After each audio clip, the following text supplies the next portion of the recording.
Welcome to course number 7, Basics of Investing. In this lecture, we'll focus on the purpose of investing. By the end, you'll understand why people invest, how it differs from saving, and why starting early is one of the best financial decisions you can make. The main purpose of investing is to grow your money over time. While saving keeps your money safe and accessible, investing allows your money to work for you. Through investments, your money has the potential to earn returns, building wealth beyond what simple savings accounts can offer. It's important to distinguish between saving and investing.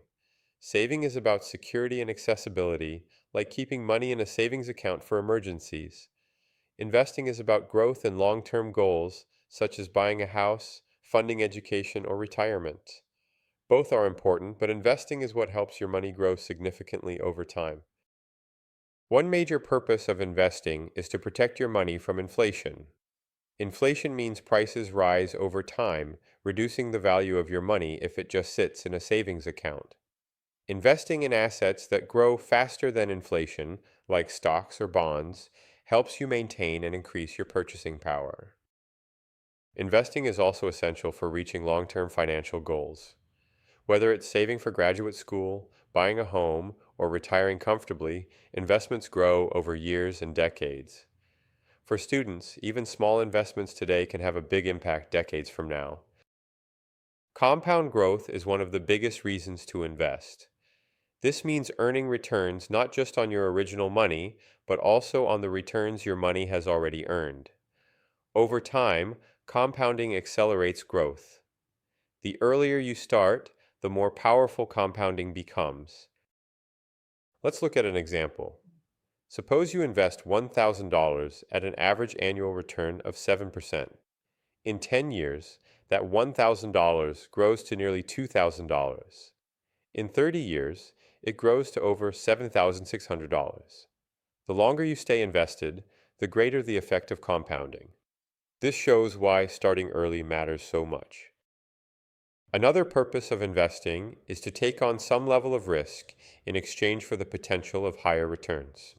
Generally, higher risk investments like stocks have higher potential returns, while lower risk investments like bonds offer more stability but less growth. Balancing risk and return is at the heart of investing. The ultimate purpose of investing is to build wealth and create financial independence. Investing allows you to achieve goals that would be impossible with savings alone. Over time, investing can provide you with choices, whether it's where to live, what job to take, or when to retire. Let's take an example. Emma starts investing $50 per month during college. By the time she graduates, she has not only built discipline, but also a small portfolio. Over decades, that monthly investment grows into a substantial amount.